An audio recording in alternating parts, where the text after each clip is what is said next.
Olá, pessoal, sejam muito bem-vindos. Hoje o nosso último episódio, né, a nossa última entrevista aqui da Querida Ansiedade, da Semana do Autoconhecimento.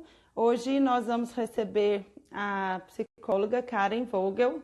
Oi, Sara, seja muito bem-vinda. Oi, Ana Luísa, tudo bem? Patrícia, oi, Pati. Bom dia, gente. Hoje a gente vai fazer a nossa última entrevista, né, aqui da Semana do Autoconhecimento. É a primeira vez que eu faço uma live pela manhã, nunca fiz, então eu estou bastante ansiosa. Essa noite eu nem dormi direito, preocupada, como seria hoje cedo. Bom dia, Dayana. Bom dia, Lu. Oi, Karen. A Karen chegou. Gente, continuando, né, a nossa série de entrevistas. Hoje, como eu falei, a gente vai falar sobre ansiedade e autocompaixão, que eu acho que é muito importante para as pessoas que são ansiosas, já que a gente tem uma tendência a ser muito autocrítico, né? Então, eu acho que vai ser bem bacana. A gente vai receber aqui a Karen. Deixa eu ver se eu consigo chamar. Eu aprendi a chamar aqui, até ontem a Karen não pode participar. Uai. Então. Ih, ai, ai. A Karen entrou de novo, deixa eu ver se eu consigo chamar. Karen, dá um tchauzinho assim, eu aprendi a chamar aqui, até ontem eu não sabia. Aí, achei, pronto. Deixa eu visualizar. Tá aguardando? Gente, então, hoje nós vamos falar sobre... Oi, Karen, bom Oi, dia. querida, tudo bom? Tudo bem, prazer. Prazer. Olá, Ai, muito bom. pessoal, bom dia a todos. Karen, seja muito bem-vinda, né? Hoje, deixa eu te apresentar primeiro. Só ontem que eu lembrei de que eu tinha que apresentar os convidados, que até então eu nem estava apresentando. Eu, como entrevistadora, sou uma ótima psicóloga, mas tudo Ótimo. bem. A gente nasceu para fazer coisas específicas, né?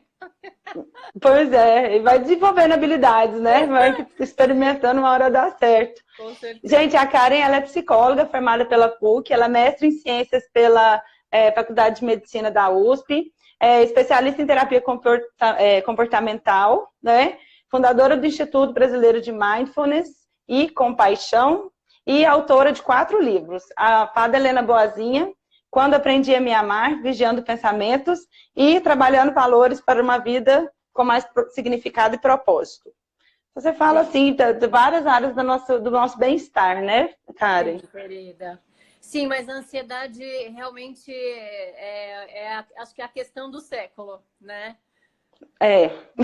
Quando a gente fala de ansiedade, acho que a gente está falando com quase todo mundo, né, nos dias de hoje.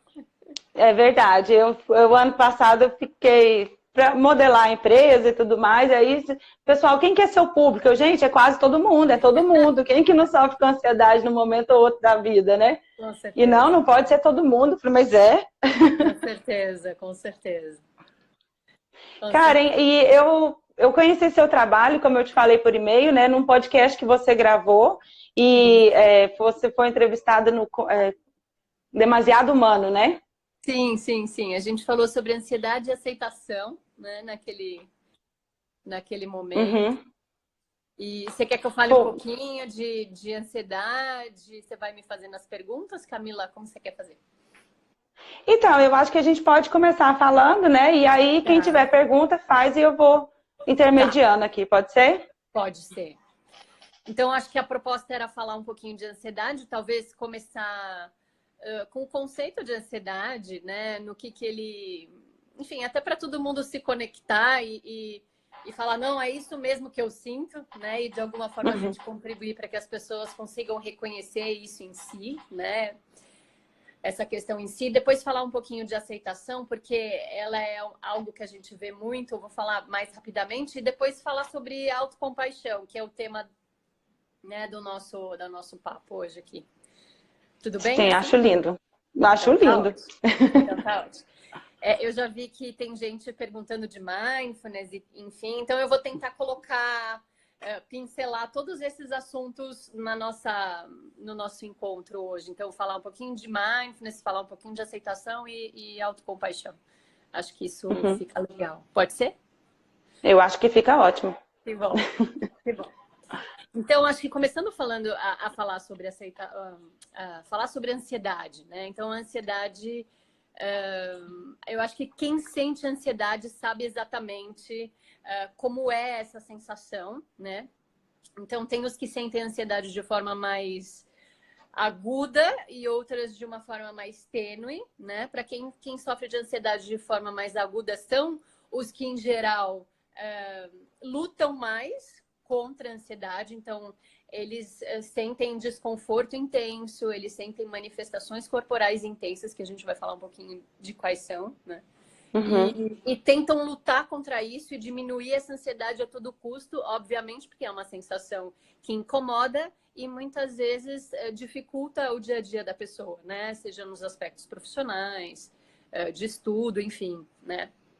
Então, traz prejuízo em várias áreas, né? Exato, exato. A pessoa, às vezes, né, na grande maioria, quando é muito agudo, fica disfuncional, né? Tem crise de pânico, às vezes, enfim. Então, eu acho que é importante a gente colocar a questão da ansiedade como um pensamento, né? Claro que a ansiedade tem as questões dela físicas, né? Manifestação física, mas em geral, eu acho que uma boa dica da gente perceber se a gente está ansioso é observar que grande parte dos nossos pensamentos eles estão no futuro, né? Ou num acontecimento futuro e que, em geral, a gente está antecipando esse acontecimento futuro como desfavorável, ou que vai acontecer errado, ou que eu vou ter algum tipo de sofrimento, né? Então, se a gente for pensar, a ansiedade, ela tem uma função biológica, né? Que é, de alguma forma, nos proteger de situações que a gente está antecipando no futuro, sobre o futuro, e que vão nos trazer sofrimento. Né? Então, eu gosto de dizer, para quem sente ansiedade, que odeia ansiedade, não queria ser ansioso, a gente começar por esse lado de sobrevivência que a ansiedade nos propõe, né? Que é, de alguma forma, nos proteger das situações futuras negativas. Né? Então, como eu estou antecipando alguma coisa negativa no meu futuro, eu, de alguma forma, no presente, tento fazer e manejar as questões para que não gere esse sofrimento. Então, é importante colocar que a ansiedade tem essa função de sobrevivência, de não me fazer sofrer no futuro. Né? E, em geral, ela tem essa característica. Né? Então, eu gosto sempre, eu falo isso muito com pacientes, né? Da gente distinguir medo e ansiedade, que apesar de serem primos irmãos, né, são em situações temporais diferentes. Então, o medo, ele em geral, é uma sensação que está acontecendo no momento presente. Então, se eu estou, por exemplo, numa situação onde eu estou sendo assaltada, por exemplo, estou dentro do banco e entram assaltantes no banco. Não aconteceu, graças a Deus, mas, enfim, pode acontecer. No momento que eu estiver dentro do banco, vivenciando essa situação desse assalto, eu estou sentindo medo. Né? Porque o medo, ele é uma situação onde eu estou identificando um perigo no presente, né? E estou, de alguma forma, com todas lá as manifestações corporais referentes ao medo. Já a ansiedade, ela não é uma vivência que está acontecendo no momento. Né? Ela é uma vivência que está acontecendo no futuro. Nesse sentido, é importante a gente colocar essa questão temporal da ansiedade, porque é tudo previsão. Né? A gente está prevendo coisas. E uma vez que a gente está prevendo, é claro que essas coisas podem acontecer, mas elas também podem não acontecer. Né? Então, é aqui que entra o mindfulness, por exemplo, né? Que uma das pessoas perguntou, né? Aqui fizeram essa pergunta. O mindfulness, na verdade, é nada mais do que uma prática de meditação, né? Uma prática de se estar no momento presente, e não conectado com esses pensamentos sobre o futuro. Né? Então, no momento que eu me perceber, por exemplo, angustiado, ansiosa sobre alguma coisa que vai acontecer no futuro, eu imediatamente posso fazer a escolha de voltar para o meu presente e para o meu dia a dia e me conectar com isso. Né? Essa é uma das coisas que a gente mais faz em terapia, é esse treino de mindfulness, né? Principalmente quando eu tiver com essa mente muito lá na frente. né? Uhum. E aí, o mindfulness nada mais é do que eu paro de pensar nisso e coloco a minha atenção no presente. É essa a Cara, grande... e eu vejo que. Posso te interromper? Claro, querida, claro. Tá. Eu vejo que muitas vezes uma dificuldade que as pessoas têm para voltar para o momento presente, mesmo quando a gente faz esse convite, é aquela sensação de que essa preocupação vai me trazer benefícios. Né? Então eu preciso me prender a essa preocupação, essa expectativa negativa, porque eu estou tentando, de certa forma, controlar o futuro e que muitas vezes isso é uma ilusão, né? Sim. Tipo, Então, essa é se eu uma... imaginar tudo. Sim, Camila, você falou, acho que a grande... Vamos falar assim, uma das grandes características da pessoa ansiosa, porque ansiedade, na verdade, é medo, né?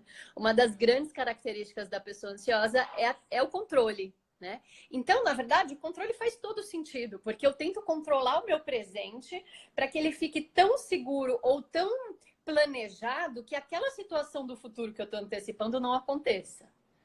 Né? Uhum. Então, a gente percebe muito essa questão do controle no ansioso. E uma das coisas que você acabou de dizer é esse controle, ele é um pseudo-controle, porque tem muita coisa na vida que a gente não controla, né? Então, Uhum.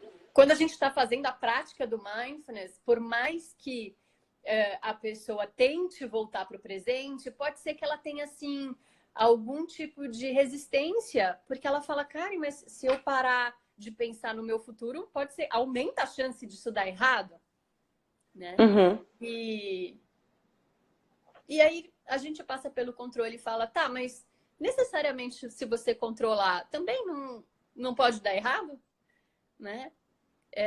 Então, é um exercício para o ansioso esse largar mão do controle, né? Super difícil, super desafiador, mas que com treino de mindfulness a gente consegue. Então, larga um pouco, deixa o futuro para ele se resolver lá na frente, né? Vamos trabalhar um pouco com o que está acontecendo agora, né? Com o que Uhum. estamos vivenciando nesse momento, né? E Então, outra coisa que eu vejo também a respeito do controle é como se eu não tivesse esse controle o tempo todo, as coisas realmente fossem sair dos eixos, quando, na verdade, quando a situação chega, a nossa reação tende a ser diferente daquela sim, planejada, né? Porque sim, ali existe uma série de sentimentos que a minha cabeça racionalmente não conseguiu prever. Né? E exato. também o outro tipo do controle é com relação à autocobrança, né? De eu preciso me cobrar o tempo todo, porque se eu não me cobrar, eu vou ser um folgado, vou acomodar na vida e nunca vou para frente. Isso Também tem mesmo. essa Isso. E aí o você abrir começou a mão. falar. E aí você começou a falar de como a autocompaixão pode ajudar a gente, né, Camila? E aí, para falar de autocompaixão, a gente está falando um pouquinho de aceitação, né? Para a pessoa entender o raciocínio. Então, na verdade, assim, Uhum, quem sofre de ansiedade, principalmente uma ansiedade que incomoda e tem manifestações físicas, como, por exemplo, a taquicardia, a sudorese, tem gente que fica lambendo o lábio, picando os dedos ou roendo unha, sente aquele frio na barriga, sente uma angústia no peito, né? Então, esses sintomas, eles são sintomas incômodos. A gente fica hipervigilante, a gente fica em alerta, né? E quanto mais incômodos são esses sintomas, mais a gente percebe que a pessoa que sofre de ansiedade tenta se livrar dessa ansiedade. Então, como que a gente percebe que as pessoas tentam se livrar dela? Nas mais diferentes situações. Então, o mais comum, né, são o uso de medicamentos, né? Então, a gente uhum, está falando de ansiolíticos, a gente está falando de antidepressivos, a gente está falando de drogas, né? Porque tem alguns tipos de drogas que trazem uma calma, uma não angústia, né? uhum, As pessoas comem bolo, as pessoas comem brigadeiro, né? As pessoas, enfim, tentam não pensar, né? Então, existem uma série de estratégias que as pessoas utilizam para se livrar da ansiedade. E tem um efeito colateral isso, que muitas vezes isso pode até diminuir a princípio, né? Você vai lá, come um pedaço de bolo, ou toma um Rivotril, ou, enfim, né? Ou bebida, por exemplo, também, né? Traz um pouquinho de sedação. Aquela situação passa, aquela sensação passa por um tempo, mas no dia seguinte ela volta, né? Porque de alguma forma a ansiedade a gente não consegue administrá-la com essas pequenas esquivas, né? Ela volta, sente um alívio temporário, né? Então a gente percebe que a pessoa que é ansiosa, ela em geral tem estratégias que ela mesma desenvolveu para diminuir essa ansiedade. Isso, de alguma forma, a gente fala que o ansioso briga com a ansiedade, ele não quer ter ansiedade, né? Ele quer que isso vá embora, que ele não sinta nunca mais. E parte do nosso trabalho terapêutico com quem sofre de ansiedade é exatamente essa consciência de que não é algo que a gente escolhe, né? A gente já começa falando do controle e não é algo que você controla. Se a ansiedade quiser vir em alta frequência, em super sintomas, ela vai vir. Não é algo que a gente escolhe, né? Então, nesse momento, a gente começa a trabalhar o que a gente chama, né, na terapia de aceitação e compromisso, o termo aceitação, que não é controlável, né? Por mais que eu consiga diminuir por um tempinho, no dia seguinte, quando passar o efeito da esquiva que eu utilizei, a ansiedade vai estar de volta, né? E aí a grande questão é o que a gente faz. Então, a minha esquiva não funcionou, ela funcionou só por 12 horas. A ansiedade, depois que passou o efeito, voltou, né? O efeito do Rivotril, da droga, ou do álcool, ou do bolo. Tá lá a ansiedade de novo sentada no meu colo, né? E aí é o momento da gente trabalhar a aceitação, que não é algo que a gente controla, ela vai estar sentada aí. Se ela quiser, eu costumo dizer que ela tem vida própria, né? Ela vem quando ela quer, né? E nas situações onde a gente menos gostaria também, né? E na intensidade que ela quer também. E na intensidade, né, que ela quer também. Então, a aceitação, na verdade, ela é aquele termo do tipo, larga o controle, porque não é algo que você controla. As questões corporais, elas não estão no nosso domínio, elas estão no domínio de uma inteligência que é do corpo, né? Então, por exemplo, eu gosto de dar esse exemplo para paciente, né? Eu não controlo, por exemplo, a quantidade de bile que o meu fígado vai produzir, né? Só que o ansioso, ele tá querendo mais ou menos fazer isso, né? Ele tá querendo controlar a quantidade de bile que o fígado dele vai produzir. Tô fazendo um paralelo com a ansiedade. Você quer controlar o quanto seu corpo vai produzir de ansiedade. Isso não tá na nossa ossada de ser humano, né? Ele diz respeito a uma outra inteligência, que é a inteligência do corpo. Ele produz o que ele quiser, né? E se tiver defeituoso, ele vai produzir também com defeito. Não que a ansiedade seja um defeito, mas de alguma forma o corpo produz o que ele for produzir, né? E aí a aceitação, ela vem dessa consciência, né? Dessa consciência de que por mais que eu me esquive, a esquiva no dia seguinte ela já não vai estar mais ali, né? Então a aceitação, ela tem essa função de parar de brigar com essa ansiedade, né? E pegar ela e de alguma forma eu incorporar ela na pessoa que eu sou, porque eu sou ansiosa e não vai ter jeito, é como eu sou, né? Eu posso brigar com ela e eu posso ser amiga dela. E aí a gente começa a falar sobre autocompaixão, né? Que é sobre a querida ansiedade. Sobre a querida ansiedade, né? Que é um nome lindo para o seu canal, para sua página, né, Camila? Ela tem esse nome, ele é muito especial na questão da autocompaixão, né? Que a ansiedade, ela é minha, e se ela é parte de mim, por que eu tenho que tratá-la mal, né? Por que ela tem que ser a minha inimiga? Veja, ela é parte de quem eu sou, né? Ela é algo muito especial de quem eu sou.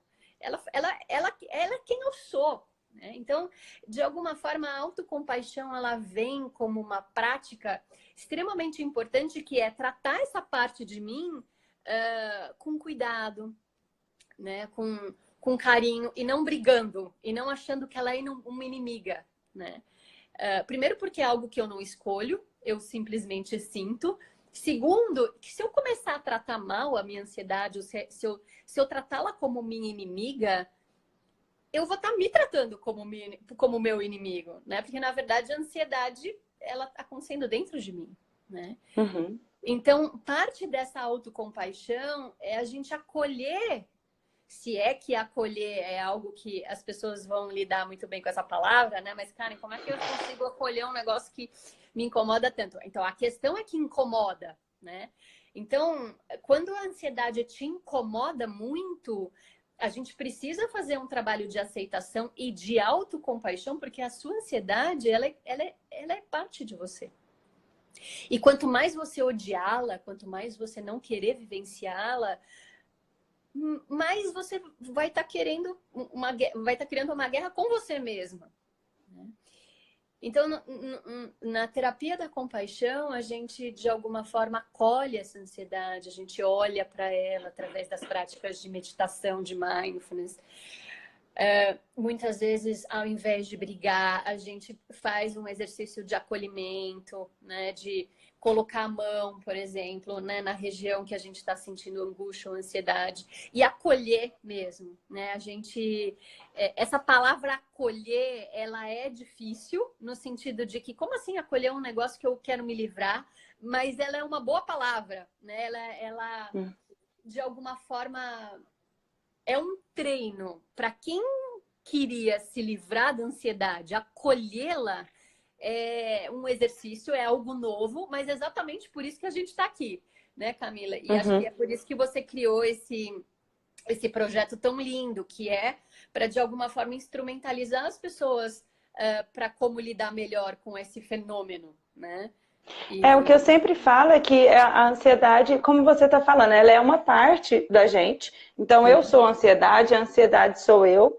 E se ela aparece, se ela é esse mecanismo de sobrevivência que está me preparando por um perigo, então que eu começo a ouvir essa ansiedade, eu faço o que você está falando, eu paro de brigar com ela, acolho a minha ansiedade e entendo que é isso que eu estou querendo me defender, que eu estou querendo, o que está acontecendo. Então, é exatamente isso que você está falando. Quase chorei aqui, tá bom? Que lindo. E assim, a gente para de brigar com uma parte nossa que é tão importante quanto todas as outras partes. Se eu fico nesse conflito, é um conflito comigo, não é com a ansiedade. A ansiedade não é uma entidade à parte. Então... É isso mesmo. E eu acho que se a gente pudesse dar dicas reais, não, práticas, né, para as pessoas que estão assistindo a gente. Como faz isso, então, Karen? Tá, tudo isso que você está falando é lindo, é incrível, a ansiedade é tudo isso mesmo, eu brigo com a ansiedade, eu não queria brigar, então o que eu faço? Né? Então, como é que a gente pode ser prático? Então, como ser prático? Então, a primeira coisa é a gente observar quando a gente estiver ansioso, né? Então, como é que a ansiedade se manifesta no meu corpo? Existem várias formas. Por exemplo, a Diele está falando que a ansiedade está acabando com a vida dela, não aguento mais. Então, de alguma forma, como é que essa ansiedade está se manifestando no seu corpo? Então, existem as mais diversos sintomas. Muitas vezes é uma angústia que às vezes, né, aperta o peito, às vezes é uma sensação no estômago, às vezes é roer unha, às vezes é comer o lábio, às vezes é prestar atenção, ficar com atenção no corpo de alguma forma, é uma tensão, né? Então, a primeira coisa é a gente identificar que a gente está ansioso. E no momento que a gente identifica essa ansiedade, a gente tem duas escolhas. Recorrer a algo para diminuir essa ansiedade, o exemplo do bolo, do álcool, das drogas, do Rivotril, etc. Às vezes ligar para uma amiga, né, também funciona como esquiva. Então você pode escolher dois caminhos, a esquiva, né, e o outro caminho é a aceitação. Se você escolher o caminho da esquiva, não tem problema, porque de alguma forma é o repertório que a grande maioria tem, é o repertório que a gente aprende na nossa cultura. Então não tem nada de errado com a esquiva. A única coisa é que ela vai durar pouco tempo. No dia seguinte você vai estar com a sua ansiedade sentada no seu colo de novo, né? Então é por isso que eu estou apresentando um outro caminho para a ansiedade, que é a aceitação. Então, para quem escolher fazer o trabalho de aceitação, e esse com certeza ele é mais complexo, porque a gente não tem muito as ferramentas, a gente não sabe como fazer, por isso que a gente está numa resposta de como fazer. quando eu escolho a questão da aceitação, o caminho da aceitação, eu escolho não brigar. Eu escolho acolher, eu escolho olhar, eu escolho não fugir dela, vamos dizer assim, né? Eu escolho deixar ali e me propor a olhar para ela, a conhecê-la, a ver o que ela veio, o que ela vem, o que essa ansiedade está aqui para me dizer, né? Lembrando que ela tem um lado muito positivo, que é me proteger, né? Dentro desse caminho da aceitação, tem também a autocompaixão, que é, deixa eu tratar essa minha ansiedade como algo muito, muito querido sobre mim, ela é sobre quem eu sou, né? Então, da gente começar a tratar esse lado de nós com acolhimento, com ternura, com doçura, né? Porque brigar só vai fazer a gente brigar com a gente mesmo. E é uma tipo tipo de um autoflagelo, né? Uhum. E a gente fica cada vez mais distante, né, do que realmente essa ansiedade tem para nos dizer. Se eu fico brigando, eu não escuto. Se eu não Sim, escuto, eu não exato. aprendo. Exato, exato. A ansiedade, ela traz pra gente informações muito preciosas sobre o que é importante pra gente, né? Sobre os nossos Eu valores. arrepiei. Mas é verdade. Ela tem uma função de sinalizar. Se eu tô ansiosa, é porque de alguma forma algo é importante. Ou tem algo ali que eu não queria que desse errado. Tem algo ali que eu queria que desse muito certo e eu tenho medo que isso não dê. Então, se a gente parar para escutar essa ansiedade, ela tem uma mensagem muito especial sobre o que é importante para a gente, né? E aí, quando a Magna está perguntando, né? Brigar seria enfrentar ela, é o contrário, Magna. Brigar é fazer qualquer coisa que você tente diminuí-la. Isso é o que eu estou chamando de brigar com ela. Então, é comer bolo, é utilizar remédio,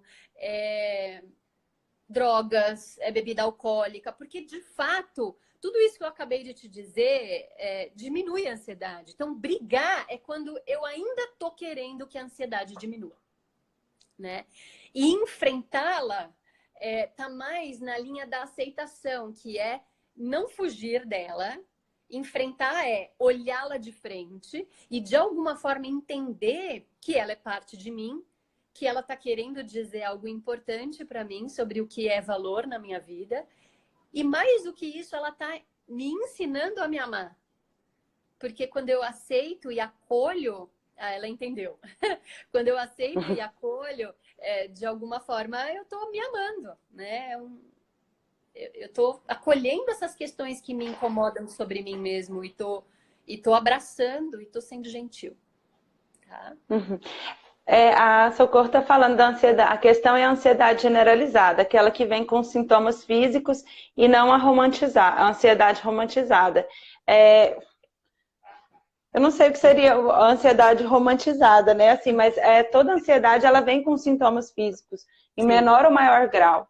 Né? Tem umas que vêm com um ataque de pânico, que é o sintoma físico extremo, o corpo grita de todas as formas possíveis. E tem esses sintomas físicos mais discretos, né? Como isso, mais discreto. você falou, roer unha, ou uma pequena taquicardia, sudorese. Então, de qualquer forma, eu acho importante, como você está falando, de acolher a ansiedade, de ouvir a ansiedade. E uma coisa que eu vejo é que muitas vezes a gente está vivendo a vida num ritmo que não é importante para a gente, mas que racionalmente parece que é aquilo mesmo. Ou então a gente está perseguindo coisas que também não são importantes. Como eu sempre falo, às vezes a gente está deixando de colocar limites, ou está ultrapassando os nossos próprios limites, e aí a ansiedade vem com tudo, falando, pelo amor de Deus. Então a gente tem muito a aprender com a ansiedade, mas não é fácil, né, Karen? Não é fácil. E aí, acho que a gente está falando, né, Camila, e a nossa telespectadora tá perguntando dos sintomas, porque de alguma forma, quanto mais intenso é o sintoma, mais difícil é fazer a aceitação, né? Porque tem uns sintomas de ansiedade que a gente fica improdutivo realmente, né? E aí, muitas vezes, a gente precisa recorrer ao uso de medicação, em geral, antidepressivos, né? E não os ansiolíticos, porque os ansiolíticos em doses muito em utilização prolongada gera algum tipo de dependência, né? Mas os antidepressivos são mais seguros. Então, a gente acredita que os antidepressivos, eles são muito importantes para aquelas pessoas que sentem os sintomas de ansiedade que incapacitam a pessoa, né? Agora, na pergunta da nossa colega sobre a ansiedade generalizada, é interessante que a ansiedade generalizada ela é um pouco mais difusa, né? Não é sobre algo específico, né? Mas ela também se manifesta via sintomas, né? E aí o nosso grande desafio é tentar não controlar isso e tentar deixar, né, de alguma forma, a ansiedade ali e aprender a lidar com ela. É claro que tem algumas ansiedades que não dá para deixar, porque eu fico completamente disfuncional. Para essas pessoas, a gente vai precisar de uso de antidepressivos, sim, porque os antidepressivos trazem uma melhora da ansiedade, né? Para quem A gente recebeu Vale, o Dr. Rafael Gomes aqui na terça. Ele é psiquiatra e ele falou sobre o uso de antidepressivo, de ansiolítico, e ele falou muito isso, assim, de como só usar a medicação muitas vezes não traz o benefício que a pessoa precisa. A gente entra com a medicação para dar aquele suporte, para aliviar os sintomas, que muitas vezes são muito desconfortáveis, intensos, muito sofrimento, e com isso a pessoa tem condições de respirar fundo e promover a mudança no estilo de vida. E geralmente inclui isso, fazer terapia, praticar meditação, né, aprender a voltar para o momento presente. Isso, é verdade. Esse é um dos efeitos colaterais do uso de medicação, que muitas vezes o paciente passa a não sentir mais ansiedade, né? E aí a gente fica sem esse dado da ansiedade para a gente aprender com eles, né, com ela. Aprender a lidar, aprender a aceitação. Então, quando a gente tem um uso de medicação, é muito legal isso que ele falou, porque de alguma forma a gente precisa ainda ter um resquíciozinho de ansiedade para poder trabalhar com ela, né? Para poder trabalhar a aceitação, para poder trabalhar a autocompaixão. Quando a ansiedade não está ali, a gente não precisa fazer esse exercício, né? Então, de alguma forma, é isso. Acho que o uso da medicação é para quem tem sintomas muito altos e disfuncionais, mas que de alguma forma ainda tem um resquíciozinho para a gente trabalhar a aceitação e a autocompaixão, né? Mas em algumas situações é extremamente necessário. Aí a medicação, ela é tratamento, ela não é esquiva, né? Porque a pessoa que tem crise de pânico, que ela tem a ansiedade como a ansiedade obsessivo-compulsivo, por exemplo, a pessoa fica disfuncional, né? Ela não consegue trabalhar, ela não consegue estudar, ela não consegue ter uma vida funcional, né? E aí a gente precisa pensar na medicação. A Reisiane está falando aqui que acho que a ansiedade está aqui em mim para me dizer que tem algo errado com o jeito que eu estou levando a vida. E se eu não escuto ela, corro o risco de continuar nesse ritmo que não está me fazendo bem. Sim. Então, veja, a ansiedade, nesse exemplo, ela é extremamente importante para essa pessoa, né? Por isso que a gente não tem que abafá-la. Ela, de alguma forma, está falando, olha, presta atenção, a gente precisa fazer melhores escolhas, né?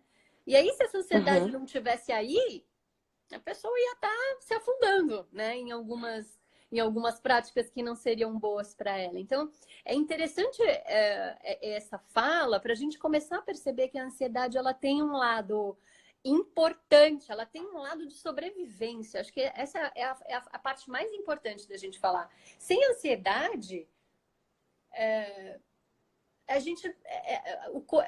sem ansiedade, a gente não consegue identificar coisas ameaçadoras na nossa vida ou coisas que são importantes na nossa vida. A ansiedade nos ensina a sobreviver, ela ajuda na nossa sobrevivência, né? Então, é legal as pessoas estarem conseguindo olhar o lado positivo da ansiedade, né, Camila? Sim, é necessário também, né, cara? E não só vê-la como vilão, né? Uhum. Vilã. Sim, aí eu vejo que quando a gente vê a ansiedade só como vilã, a gente acaba perdendo a oportunidade de aprender com ela. Sim. Se é o meu corpo dando sinais, então o que que meu corpo está querendo dizer? Se eu não aprender a ouvir meu corpo, ninguém vai ouvir. Então eu preciso primeiro prestar atenção em mim e é um passo que a gente dá. Eu perdi aqui os comentários. A Tamiri está falando que a meditação fez toda a diferença para ela.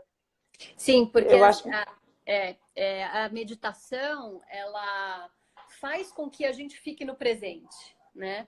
E aí, quando eu tô no presente, de alguma forma, eu não tô conectada com esses pensamentos que me colocam lá na frente, né? Então, é por isso que nas terapias modernas a gente fala tanto de mindfulness, né? Que é a gente ficar no presente, a gente sair da mente que está no futuro, está preparando algo catastrófico lá na frente, e a gente fica no presente, né? É uma prática super importante. Que bom que ela conseguiu já ver benefícios, né? E um benefício muito grande que eu vejo da meditação é depois, né? Durante Sim, o dia. sim. Perdão. Quando eu começo a meditar, quando eu desenvolvo esse hábito, mesmo que não seja todo dia, mesmo que não seja 1 hora, 2 horas por dia, poucos minutos eu já começo a ter mais consciência de mim durante o dia. E quando meu pensamento começa a ir longe, ou quando meu corpo começa a dar sinais de ansiedade, antes de entrar nessa ansiedade extremamente desconfortável, eu já tenho disso, falo, opa, pera que eu tô indo muito longe, volta para o momento presente. Então, Sim. eu acho que o benefício da meditação é durante o dia inteiro, né? Assim, É. então, realmente, eu sempre recomendo. Com certeza.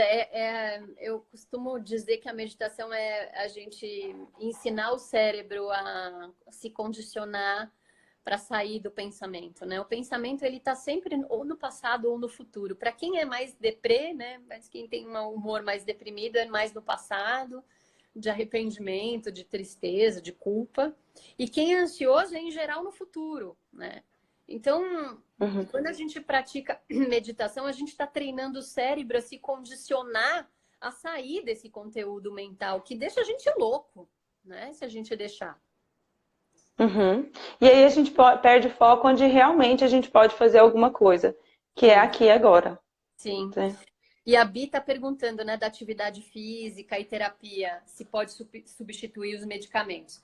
É claro que se a gente estiver falando de sintomas que não deixam a pessoa funcional, com certeza, né? Atividade física para produzir neurotransmissores importantes, endorfina, serotonina, dopamina, né? E atividade aeróbica, principalmente, né? E a terapia para ajudar a gente a entrar em contato e ter uma relação, estabelecer uma relação com essa ansiedade mais amigável e não como inimiga, né? Então, sim, respondendo à pergunta dela, atividade física e terapia podem ajudar a gente não utilizar medicação, né? Quando os sintomas estiverem ainda num patamar administrável, né? Quando a minha vida Uhum. estiver ficando disfuncional com a ansiedade, não vai ter jeito. A gente precisa de ajuda medicamentosa. Uhum. E, Karen, eu esqueci o que eu ia falar. Sem problema. Ah, pode falar. A gente pode ler as perguntas das pessoas, né? Tem bastante pergunta aí. Sim, Então perguntas tá, a interessantes. Patinha está falando que algumas vezes a ansiedade leva à sabotagem dos nossos projetos. Sim. Muito, muito, muito perspicaz essa pergunta, porque quando a gente está antecipando algo sobre o futuro, e está no meu pensamento, né? Essa antecipação, se eu sou ansiosa, em geral, essa antecipação ela é negativa. O desfecho a gente imagina como negativo. E aí a sabotagem tá, por exemplo, eu nem tento fazer.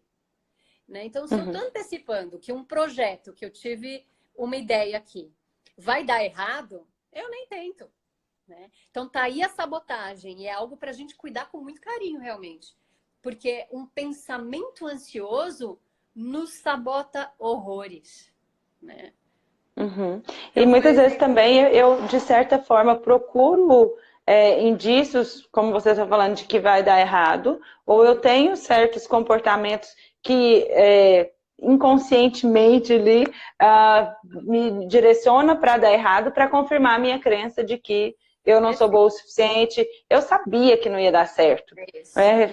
Mal sabe a pessoa de que o próprio pensamento ansioso me levou a me comportar dessa forma, né?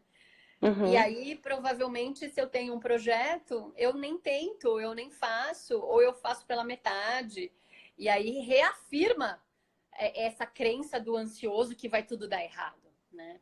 Então, a gente precisa cuidar disso com muito carinho.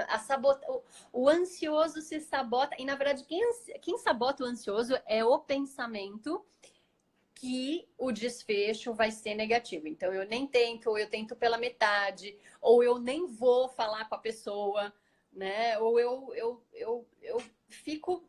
Eu não ajo. Né? Uhum. E aí, A Magna está falando aqui exatamente. Ela falou: sempre quis fazer faculdade de Direito, consegui, mas por medo de não passar no exame da ordem, não prestou a prova. Pois é. Então, na verdade, o que é esse exemplo dela, né?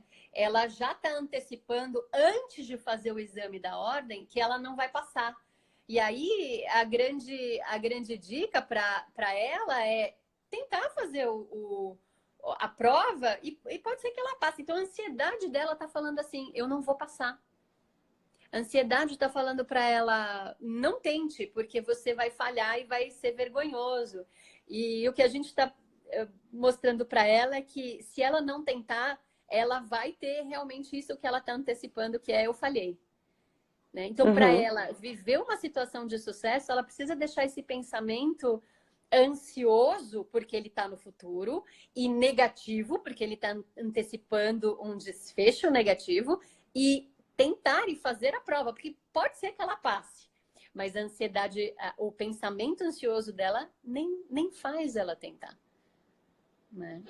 Eu sempre falo a respeito das possibilidades e das probabilidades, né? É possível que esse desfecho negativo aconteça? É possível, mas é provável? Então, assim, se a Magna não faz a prova, então é 100% provável que ela não passe. Sim. Agora, se ela tenta, ela tem 50% de chance. Exato. E meu filho, meu filho mais velho, ele é muito ansioso, e aí ele tem a ansiedade social, né? Assim, mais com pessoas, o que vão pensar dele, então ele acaba não fazendo muita coisa. E ele leu um livro esses dias falando, faça a coisa assustadora primeiro e assuste-se depois. E agora ele tá nessa onda, né? Aí esses dias a gente foi no Campus Party, ele foi lá, começou a conversar com as pessoas, interagir e perguntar, fez amigos. Falei, filho, que versão é essa sua, né? Novidade. Ele, mamãe, estou fazendo as coisas assustadoras, depois me assustando.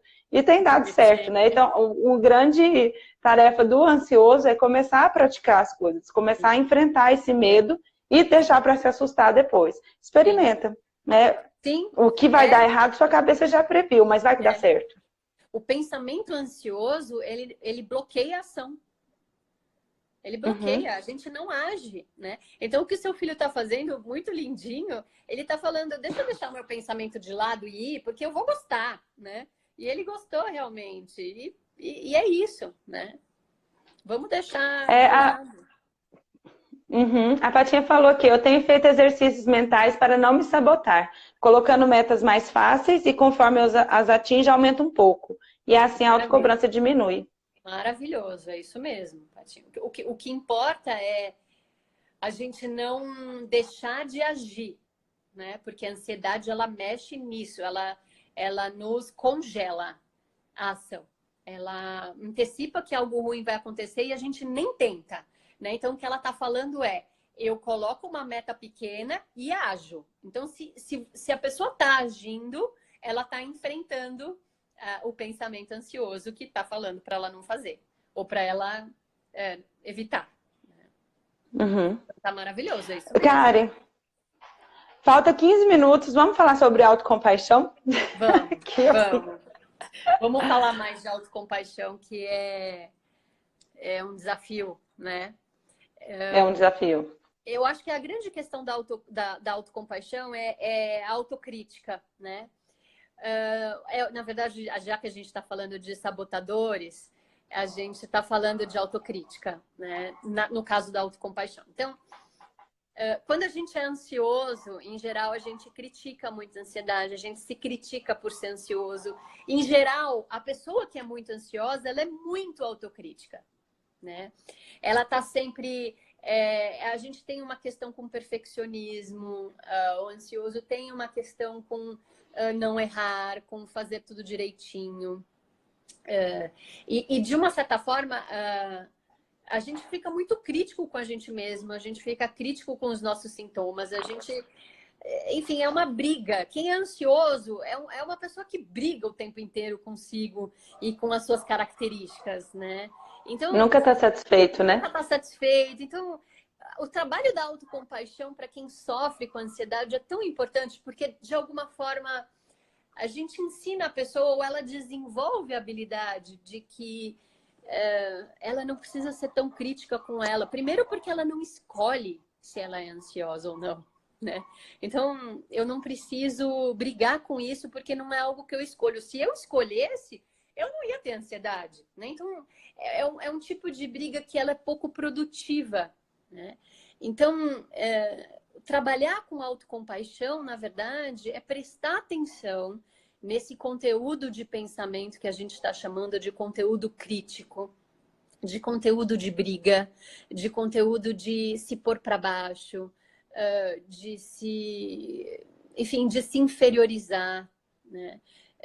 E fazer um exercício que é olhar para si de uma forma carinhosa, de olhar para si com autocuidado, né? E não como um inimigo. Acho que esse é a forma mais fácil da gente falar sobre esse aprendizado, né? Eu sou, ou eu deveria ser, e no caso do exercício é exatamente isso, né? Eu sou o meu melhor amigo. E como o meu melhor amigo, que a gente geralmente tem melhores amigos, né? Como é que eu trato o meu melhor amigo? Né? Eu trato com amor, eu trato com compreensão. Às vezes ele vem autocrítico com ele mesmo. Eu falo, não, fica tranquilo, não é tão grave assim, né? Não passando a mão na cabeça e impedindo que ele se desenvolva como pessoa, mas de alguma forma a gente fala assim para ele, não seja tão duro com você, né? Essa autocrítica não vai ser tão útil. Então, o trabalho da autocompaixão, ela tem a ver com isso. Aí a Ângela pergunta, como fazer isso, né? Na verdade, o ansioso quer fazer tudo direitinho e acaba fazendo tudo errado. Então, assim, é observar que você tem essa vontade de querer fazer tudo certinho, mas por mais que a gente queira, a gente é ser humano, né? E a gente vai errar, ou a gente não vai ter tempo, ou a gente vai fazer pela metade, porque, enfim, não deu para fazer direitinho, né? E aí a grande questão é não ser tão carrasco de si mesmo, né? Não deixar o superego tomar conta e ser duro com a gente, né? E o superego é aquela parte da gente que fala sobre a moral, sobre o que a gente deveria ou não fazer, né? A gente deixar ele um pouco de lado e trazer um pouco de amorosidade nesse se tratar, né? Trazer um pouco de amparo para a forma como eu me trato, né? Eu me tornar o meu amigo e não o meu inimigo, né? É como você falou, né? De como se eu estivesse tratando um amigo meu. Se meu amigo faz alguma coisa e ele fala, eu fui muito ruim, nossa, tudo que eu falei não funcionou, tudo que eu fiz não foi bom. E aí a gente geralmente fala para o amigo, olha, você poderia ter feito mais, mas olha o tanto de coisa que você fez.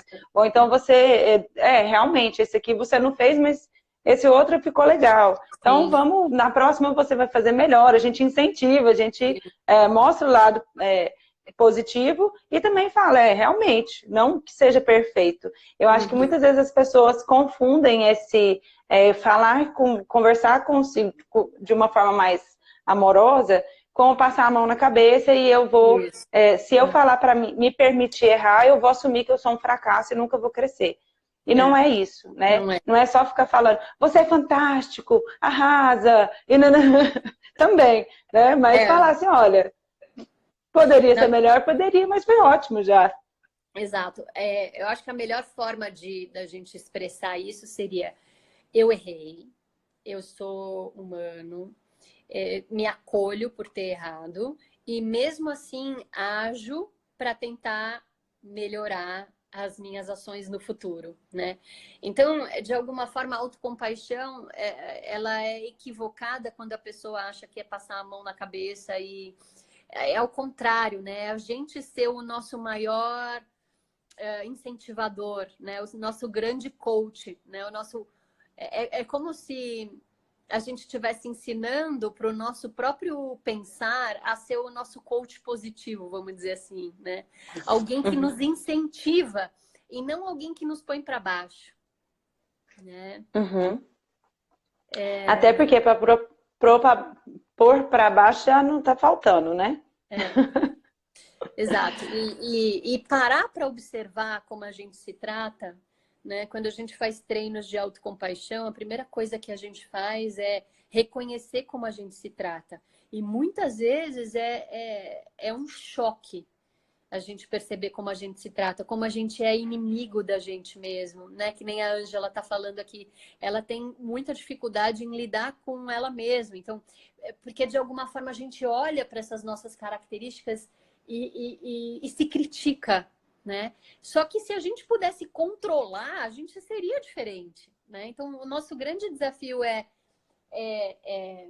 acolher essas nossas características primeiro, né?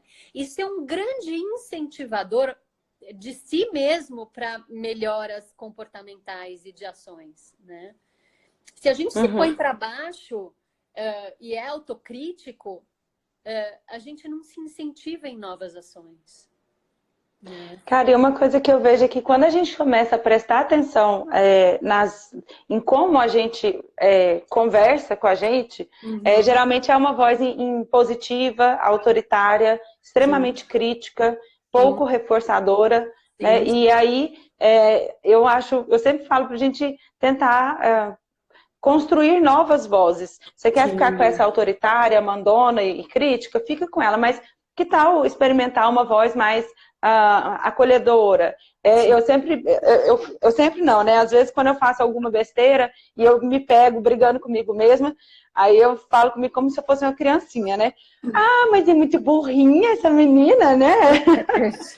Eu vou alternando as vozes. Às vezes a gente precisa usar um pouco de humor para falar com a gente, um pouco de... E assim vai criando novas vozes, já que eu não consigo me livrar dessa brava, né? Então... Sim, de tornar ela suave, pelo menos, né? Não tão bélica, né? Não tão briguenta, né?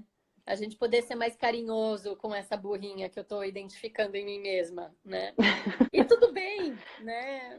Não era para também ser sempre inteligente, né? Eu acho que tem uma coisa da autocompaixão que é muito bonita, que é a gente reconhecer as nossas falhas, a gente se reconhecer como ser humano, né? E ser humano não é um robô, né? Um ser humano é alguém que fala coisa errada, que faz coisa errada, enfim, que vai falhar, né? Então, eu acho que é parte do treino de autocompaixão a gente reconhecer essa nossa humanidade humana, né? A humanidade falha, né? Que a gente é, né? Isso faz a gente ficar um pouco mais leve, um pouco mais doce consigo mesmo, sabe? É isso aí, o fato é, eu vou falhar, em algum momento dessa semana eu vou falhar, eu vou errar, né? E já tá preparado para isso, porque essa é a grande realidade do ser humano. Somos falhos, né? Eu acho que isso vem muito da nossa criação, né? Que a gente não pode errar, que chega uma determinada idade, a gente já é adulto, então pronto, acabou seu período de testes ali, né? Tudo que você podia ter errado já ficou para trás, tem as responsabilidades, tem que fazer isso, e é muito catastrófico. Se eu errei, isso significa o pior problema do mundo, nunca vou me recuperar, minha vida está acabada, minha profissão arruinada, e assim vai indo. E aí, como você está falando, eu evito de fazer coisas para não ter essa coisa horrorosa. Mas se eu reconheço que eu erro, e que nem todo erro, a maioria dos erros não é o fim do mundo, não vai levar a toda essa desgraça que eu estou imaginando. Às vezes vai causar um transtorno, mas passa, as coisas se organizam de um outro jeito. Sim. A Socorro está falando que não tem como acolher o mal-estar, né? E Socorro, dá para acolher o mal-estar Claro que geralmente o mal-estar, a gente está muito conectado com diminuir o mal-estar e não tem nada de errado com isso. Mas a gente pode colocar autocompaixão nesse exemplo em se cuidar, né? Então eu tô com mal-estar, levar o acolhimento para esse mal-estar é se cuidar, né? É cuidar de si, é o autocuidado, tá? Então, acho que é isso é legal. É uma pergunta importante dela. Tem algumas perguntas aqui das pessoas. Geralmente, quando a gente fala de autocompaixão, é difícil a gente acreditar na autocompaixão realmente como uma saída, né? A gente fala, de alguma forma eu não consigo colocar autocompaixão nisso aqui. E dá, né? É que tem algumas situações que elas são mais complexas mesmo, né? Mas é tudo como a gente se trata, tá? A Socorro entendeu. Então, é tudo como eu me trato, né? Então, se eu tô com mal-estar, realmente, eu vou fazer qualquer coisa para diminuir esse mal-estar, é verdade, e vou me cuidar, vou cuidar de mim, né? Não vou me punir por estar com esse mal-estar, né? Uhum. A gente tem que sair um pouco também desse pensamento de que, aqui a Ângela falou, quem errou a vida inteira. A gente tem essa ideia muito, enfim, né, cultural de que aí eu errei, eu mereço ser punida. E muitas vezes me criticar ou evitar que eu tenha bons momentos é uma forma de punição. E isso não leva a uma mudança, isso não me torna uma pessoa melhor. Não é porque eu estou me punindo que eu estou desfazendo os erros. Muitas vezes é o contrário, né? Quando eu paro, falo, olha, eu errei mesmo, não tenho orgulho disso, não recomendo para as pessoas fazer o que eu fiz, né? Mas paciência, daqui para frente eu posso mudar, eu posso fazer outras coisas, outras escolhas. Eu não preciso ficar presa, né? Isso, exatamente isso. Eu acolho o meu erro, não me culpo tanto por isso, porque se eu pudesse escolher, eu teria acertado, né? E escolho ações no futuro que vão ser melhores, né? Tem sempre isso, ninguém quer errar, né? Todo mundo, se pudesse escolher, acertaria. Então, sempre que a gente errar, já tem um autocolhimento aí, do tipo, puxa, eu queria ter acertado, mas eu errei, né? Karen, o nosso tempo está chegando ao fim, né? Eu agradeço muito a sua disponibilidade. Imagina, querida. Eu acho muito bom, enfim, muito bom receber você aqui. Já tinha uns meses que estava seu nome anotado. Falei, um dia eu vou convidar essa mulher, um dia eu vou convidar essa mulher. Que bom, é um prazer estar aqui. É uma delícia falar sobre esse tema, né? Pois é, eu acho que talvez eu espero, né, que tenha proporcionado reflexões para que as pessoas consigam olhar para a sua vida de uma forma diferente, quem sabe mais amorosa. Sim. Afinal de contas, a gente está aqui aprendendo, todos os dias a gente aprende e não tem por que ficar se batendo com chicote. Esse não é a melhor forma de educação que a gente tem aí. Com toda certeza. A gente pode escolher se tratar bem e trabalhar com a nossa autocrítica para ela ficar mais amiga, né? Para ela ficar mais amorosa. Acho que esse é o grande desafio de quem tem ansiedade, né? Também ser mais amoroso consigo e com a sua própria ansiedade. Tá, ótimo, Karen. Obrigada, gente. Um beijo grande. Gente, fica com Deus. Um beijo para todos vocês. Foi uma delícia. Adorei. Um beijo, gente. Vai ficar disponível. Quem quiser receber por e-mail, deixa o e-mail aqui, lá no link da bio, que a gente vai enviar. Tá bom? Beijos e bom dia para todo mundo. Beijão. Tchau. Beijo, querida.